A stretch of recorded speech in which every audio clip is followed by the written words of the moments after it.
நம்ம இப்போது சாம்பார் வைக்கலாம். அதுக்கு கொஞ்சம் மஞ்சப்பொடி தண்ணியும் ஊற்றி ஒரு விசில் வச்சு சிம்மில் ஒரு விசில் வச்சு நம்ம எடுத்துக்கலாம். ஓகேவா? ஃபஸ்ட்டு இன்னொரு ஸ்டவ்வில் நம்ம வந்து கத்திரிக்காய், முருங்கைக்காய், உருளைக்கிழங்கு, வெங்காயம், தக்காளி, அப்புறம் கொஞ்சம் சால்ட்டு போட்டு ஃபஸ்ட்டு இதை வந்து கொஞ்சம் வேக விடலாம்.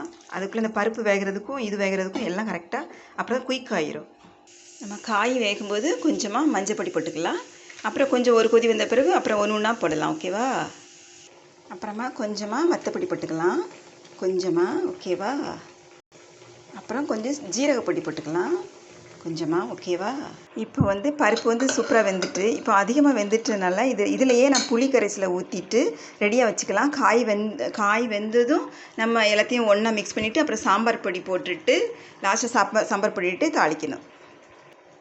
புளிக்கரைசல் நான் வந்து இதிலே ஊற்றி வச்சிடுறேன். ஏன்னா பருப்பு கொஞ்சம் அதிகமாக வெந்ததுனால இந்த புளிக்கரைசல் ஊற்றும் போது கொஞ்சம் அதை வந்து இது பண்ணும், இன்னும் குழஞ்சி போகாமல் பாதுகாக்கும். அதுக்காக தான். ஓகே, இப்போ வந்து காய் எல்லாமே நல்லா வெந்துட்டு இப்போ வந்து இந்த பருப்பு தண்ணி புளியில் வச்ச புளி ஊற்றி வச்சுருக்கோம்ல அதை ஊற்றிடலாம். ஓகேவா? வந்து இப்போ பருப்பு புளி தண்ணியெலாம் ஊற்றியாச்சு. இப்போ வந்து கொஞ்சம் சாம்பார் பொடி போட்டுடலாம். சாம்பார் பொடி போட்டுடலாம். அப்புறம் கொஞ்சம் காயப்பொடியும் போட்டுடலாம். ஓகேவா? இனி உப்பு பார்க்க வேணும். இப்போ உப்புலாம் பார்த்தாச்சு, இன்னும் கரெக்டாக இருக்குது. இனிமேல் வந்து தாளிசல் போட்டுற வேண்டியதான். கருவேப்பிலை, கடுகு, உளுந்து, அப்புறம் கொஞ்சம் பூண்டு 2-3 பூண்டு அடித்து வச்சது போட்டு கருவேப்பிலை போட்டு நம்ம வெந்தயமும் போடணும். வெந்தயம் போட்டு நம்ம தாளித்து கொத்தமல்லி தழை தூவி சாப்பிட வேண்டியதான்.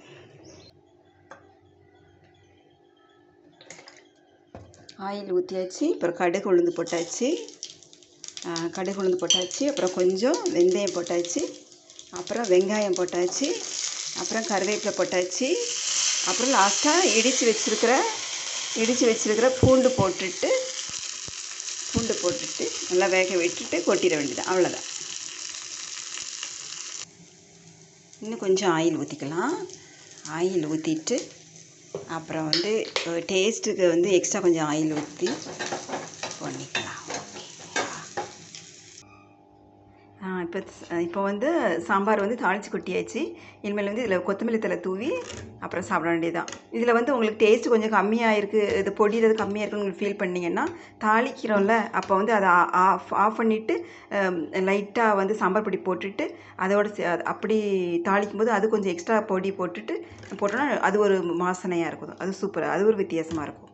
ஆனால் நமக்கு இது போதும், எல்லாமே கரெக்டாக இருக்குது. சூப்பர்.